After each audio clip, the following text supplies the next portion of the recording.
नमस्कार, स्वागत है आपका आपके सितारे में और मैं हूं आपके साथ प्राची पाराशर।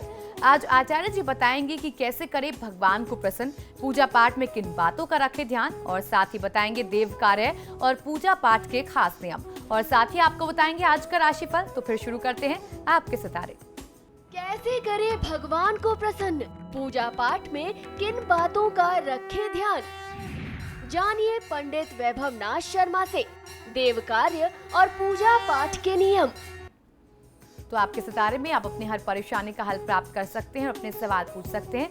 स्टूडियो में साथ देने के लिए मौजूद हैं विश्वविख्यात ज्योतिषाचार्य और वास्तुशास्त्री पंडित वैभव नाथ शर्मा। आचार्य जी, आपका हार्दिक स्वागत है। जी नमस्कार।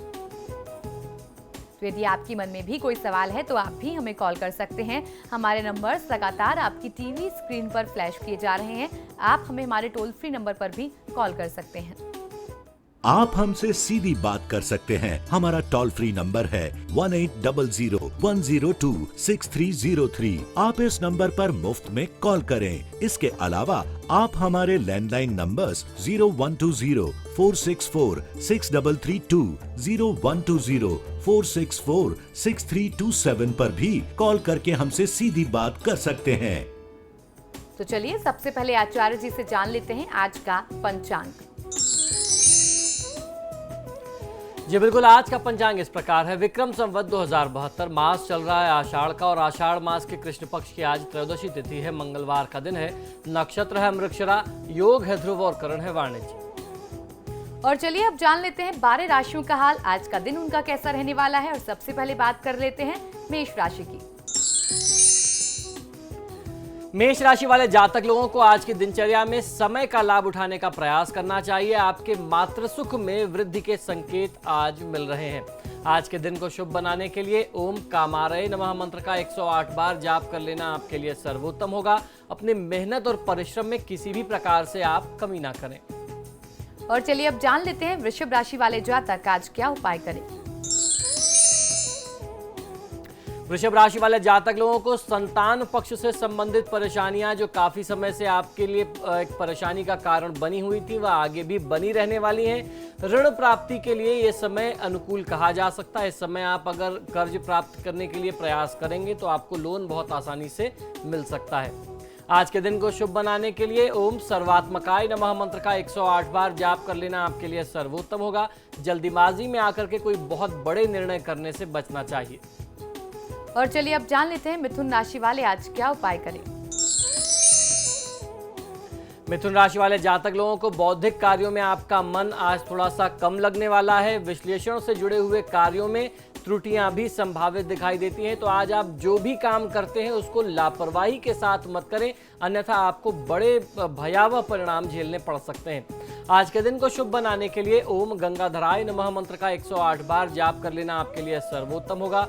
बड़े अनुबंध आपको सोच समझ करके ही करने चाहिए। और चलिए अब जान लेते हैं कर्क राशि वाले आज के दिन को शुभ बनाने के लिए क्या करें और क्या न करें। कर्क राशि वाले जातक लोगों को आज की दिनचर्या में आर्थिक कमी यानी धन की कमी का अनुभव आप कर सकते हैं। धन का संचय कर पाना इस समय में आपके लिए कठिन हो सकता है, तो अपने आर्थिक पक्ष पर आपको ध्यान देना होगा। ऐसी परिस्थिति में आप अधिक व्यय और कहीं जल्दीबाजी में आकर के निवेश न करें, आपको यही सुझाव देता हूं। आज के दिन को शुभ बनाने के लिए ओम ललाटाक्षाय नमः मंत्र का 108 बार जाप कर लेना आपके लिए सर्वोत्तम होगा। बिना सोचे समझे कोई बहुत बड़े महत्वपूर्ण निर्णय इस दौरान नहीं करने चाहिए। और चलिए अब जान लेते हैं सिंह राशि वाले आज के दिन को अच्छा बनाने के लिए क्या उपाय करें। सिंह राशि वाले जातक लोगों को आज की दिनचर्या में व्यय को करते समय समझबूझ का प्रयोग करने से धन को व्यर्थ होने से आज आप बचा सकते हैं। जब आप पैसे खर्च कर रहे हो तो कहाँ निवेश करना उचित है, किस जगह व्यय करना जरूरी है, उतनी जगह पर आपको बस उन्हीं कार्यों के लिए आज धन खर्च करने चाहिए जो आपके लिए बहुत अपरिहार्य, बहुत आवश्यक है। आज के दिन को शुभ बनाने के लिए ओम काल कालाय नमः मंत्र का 108 बार जाप कर लेना आपके लिए सर्वोत्तम होगा, और क्रोध करने से बचना चाहिए। और चलिए अब जान लेते हैं कन्या राशि वालों का आज का दिन कैसा रहने वाला है।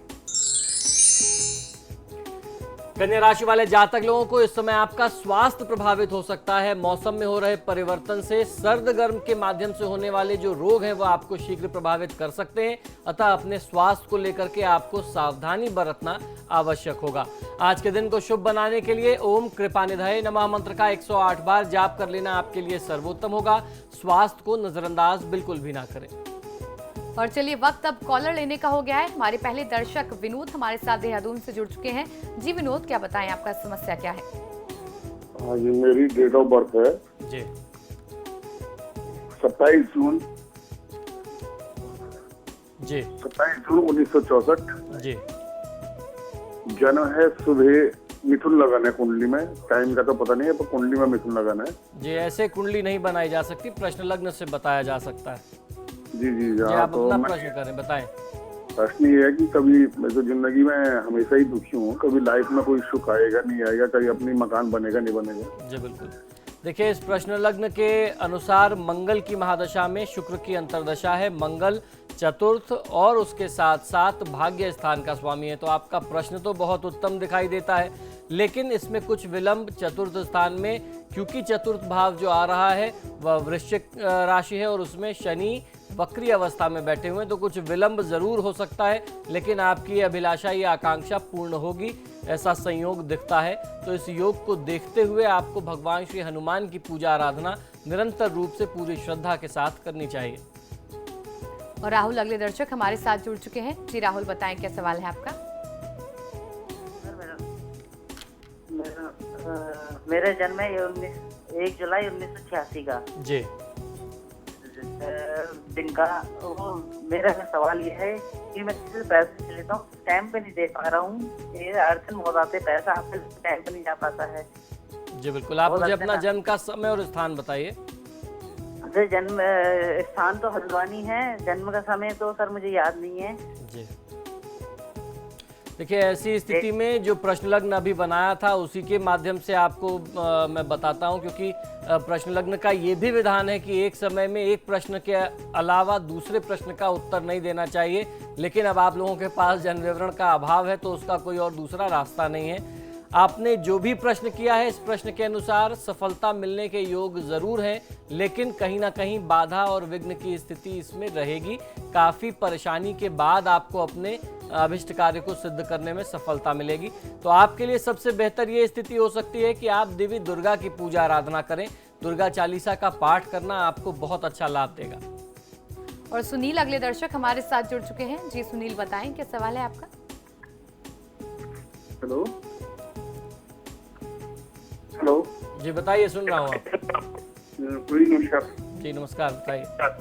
मैं हरिद्वार से बोल रहा हूँ जी मेरा जन्म है 22 मई 1975 जी और रात 2:15 AM। जी मैं जानना चाहता हूँ, मेरा छोटा बेटा बड़ा पसंद करता है। जी, आप मुझे ये बताएं कि आपका जन्म स्थान क्या था? हरिद्वार पंजनेरी गाँव। जी देखिए, आपकी जन्म पत्रिका के अनुसार बृहस्पति की महादशा में राहु की अंतर्दशा है और बृहस्पति आपके लिए लग्न भाव और उसके साथ साथ दशम स्थान के स्वामी होकर के अपनी ही राशि में केंद्र में बैठे हुए हैं, प्रथम स्थान में लग्न में बैठे हुए हैं। ये बड़ा ही सुंदर और बड़ा दुर्लभ योग माना जाता है। और राहु की जो अंतर्दशा है ये आपके लिए परेशानी का कारण निरंतर बनी रहेगी। राहु जो है भाग्य स्थान में धार्मिकता तो जरूर देता है, लेकिन इसके अपने कुछ दुष्प्रभाव भी होते हैं। और केतु का संयोग बुध और सूर्य के साथ बन रहा है। आजीवन जो है आपको जीवन में संघर्ष की स्थिति का सामना करना पड़ेगा परिवार से, खासतौर पर क्योंकि सूर्य पिता के कारक होते हैं और कहा जाता है कि अगर सूर्य पीड़ित हो जाए तो ऐसी स्थिति में पिता की तरफ से जो सहयोग मिलना चाहिए वह सहयोग नहीं मिल पाता। तो इन परिस्थितियों का आपको सामना करना पड़ेगा। अगर आप इसमें लाभ चाहते हैं, परिस्थितियों में परिवर्तन चाहते हैं, तो सबसे पहला काम आपको राहु केतु सूर्य और बुध के वैदिक मंत्रों का जाप करा करके शांति कराना चाहिए, क्योंकि भाग्य स्थान में बैठा हुआ राहु आपके भाग्य में कमी भी करता रहेगा, जबकि ये आपको धार्मिक बनाएगा, पूजा पाठ में संलग्न रखेगा, इन्वॉल्व रखेगा, लेकिन जो लाभ मिलना चाहिए आपको वो लाभ नहीं मिल पाएगा। लग्नेश की दशा है, उसका लाभ आपको लेने का प्रयास करना चाहिए। और अगर आप उपाय नहीं करते हैं तो 28 जनवरी 2017 के बाद ही आपके लिए परिस्थितियां बदलेंगी। अनिल अगले दर्शक हमारे साथ जुड़ चुके हैं। जी अनिल, बताएं क्या सवाल है आपका? हेलो जी बताइए। 14/4/68 जी। जी 5:43 AM। जी हाँ जी, लाडनू। जी हाँ जी। बताएं, कोई प्रश्न काम- करें। कोई काम कभी बन ही नहीं रहा जी, सब अनसक्सेसफुल है। जी बिल्कुल, देखिए आपकी जन्म पत्रिका के अनुसार बुध की महादशा में बुध की अंतर्दशा है और बुध जो है वह तीसरे भाव का स्वामी होने के साथ साथ छठे भाव का भी स्वामी है और तृतीयेश षष्ठेश की जो दशा होती है वो बहुत अच्छी कभी भी किसी जातक के लिए नहीं मानी जाती है। तो ऐसी स्थिति का योग देखते हुए आपको ये कहा जाएगा कि भगवान गणेश और माँ दुर्गा की पूजा आराधना आपके लिए सर्वोत्तम होगी। इस समय जितनी ज़्यादा से ज़्यादा आप भगवान गणेश और देवी दुर्गा की पूजा आराधना करेंगे उतनी जल्दी आपको सफलता प्राप्त होगी। और फिलहाल यहाँ वक्त एक ब्रेक का हो गया है। ब्रेक के बाद जानेंगे बाकी बची राशियों का हाल और आज का महाउपाय। तो बने रहिए हमारे साथ।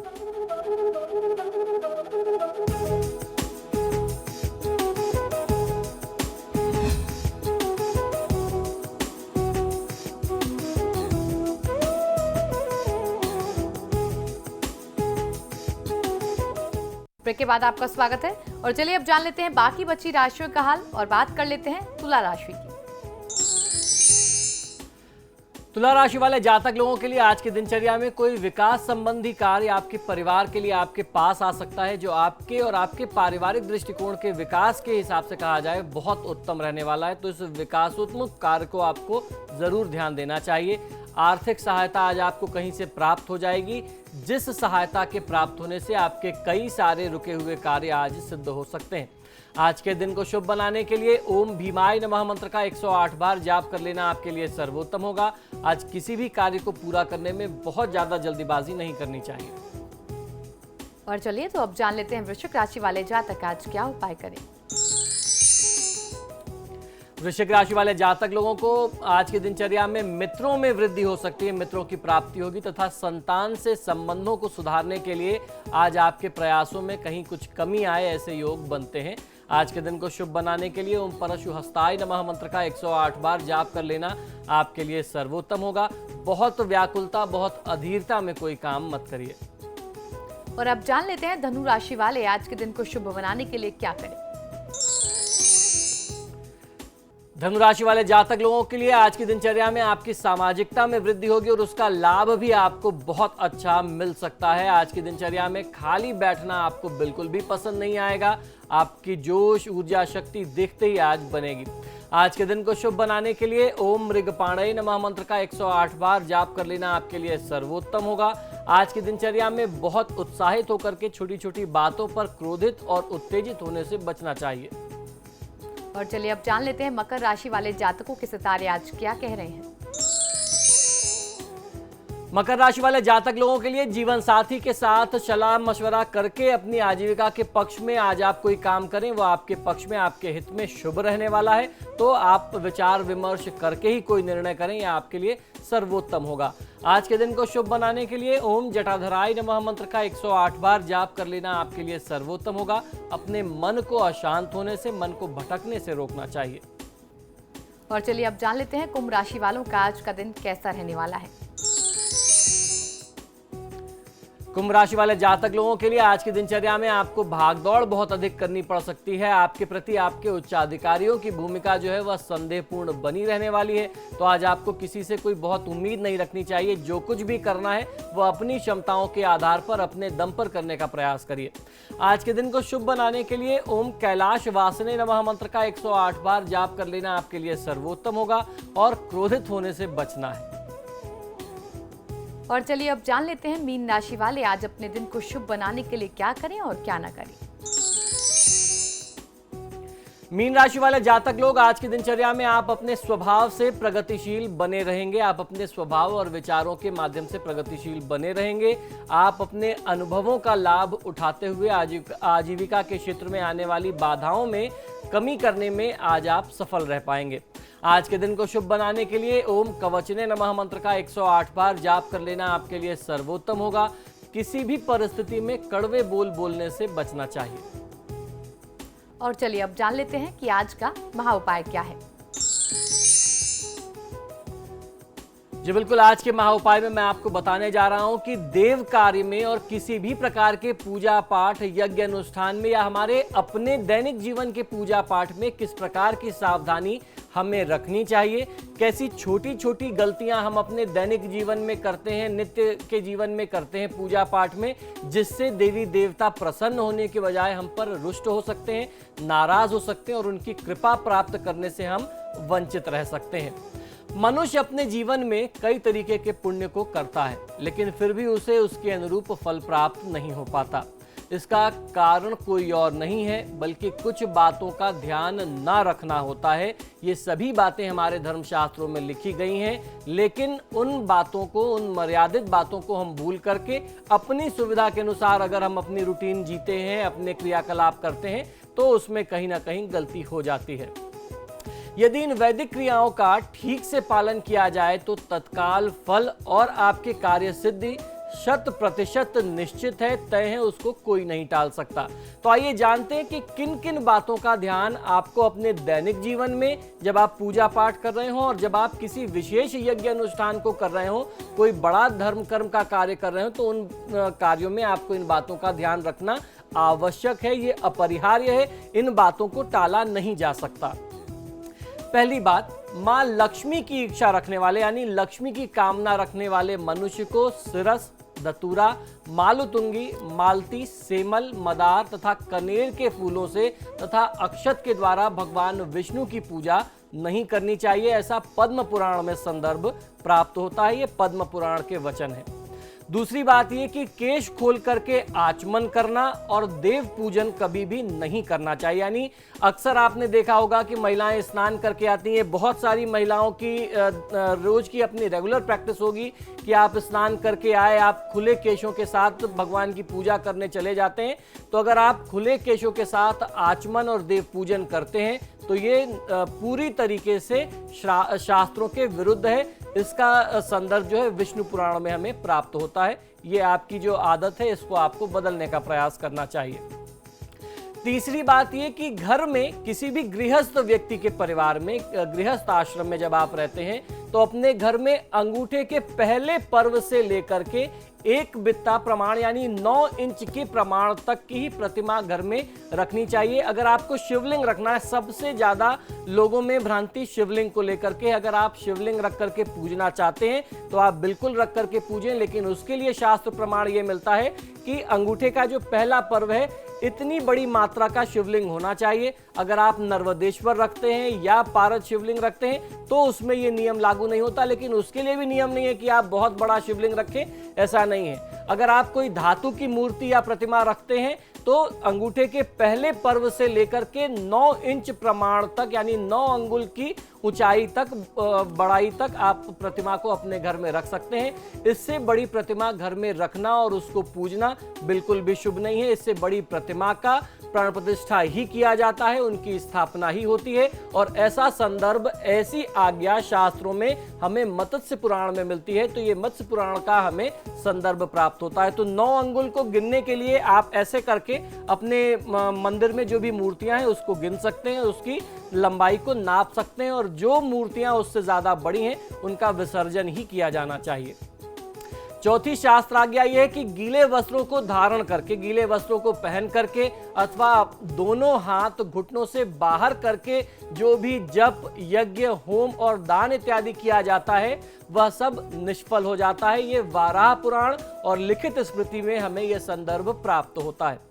पांचवी बात यह है कि भगवान की उपासना करते समय दीपक का स्पर्श करने पर, अगर आपको दीपक का स्पर्श करना पड़ता है दीपक के पूजन इत्यादि के कार्यों में, तो आपको हस्त प्रक्षालन यानी हाथ अवश्य धोना चाहिए, अन्यथा आपको दोष लगता है। ये वाराह पुराण में हमें आज्ञा मिलती है। तो ये था आज का महोपाय। हमारे साथ एक कॉलर भी जुड़ चुके हैं, प्रदीप मुजफ्फरनगर से। जी प्रदीप, बताएं क्या समस्या है आपकी? नमस्कार जी नमस्कार, बताइए। अपने बेटे के भविष्य बारे में जानना चाहता हूँ। जी बताएं। उसका 29 सितंबर 1995 जी, समय 4:17, दिन शुक्रवार, मुजफ्फरनगर। समय 4:17 ये दिन का है या रात का है? शाम का जी। जी। इसके कैरियर के बारे में जानना चाहते हैं। जी बिल्कुल। देखिए, जातक की जन्मपत्रिका के अनुसार बुध की महादशा में शनि की अंतर्दशा चल रही है। बुध इनके लिए शिक्षा के स्थान के साथ साथ ज्ञान भाव के साथ साथ अष्टम भाव के भी स्वामी हैं। और शनि की जो अंतर्दशा है, शनि लग्न और 12वें दोनों भाव के यानी प्रथम भाव और 12वें स्थान दोनों के स्वामी बनते हैं। जो एक अशुभ स्थिति में देख पा रहा हूँ, बुध जो है वह पंचमेश होने के साथ साथ अष्टमेश भी है और अष्टम भाव में बैठा है, वक्री अवस्था में है। और साथ ही साथ भाग्य स्थान में मंगल राहु का संयोग, ये बहुत अच्छा इस जातक के लिए नहीं बन रहा है। तो सबसे पहला काम आपको ये करना चाहिए कि इस बच्चे को भगवान गणेश की पूजा आराधना करने के लिए प्रेरित करें। ओम गंगणपतये नमः का जाप करना चाहिए। बुधवार के दिन अपने हाथों से ये बालक जो है गाय को हरा चारा हरा साग खिलाता है तो इसको लाभ मिलेगा। और बुध के वैदिक मंत्रों का तत्काल इसके लिए जाप करा करके शांति करानी चाहिए। फिलहाल आपके सितारे में इतना ही। बहुत बहुत शुक्रिया आचार्य जी। जी धन्यवाद। खबरों के लिए देखते रहिए समाचार प्लस।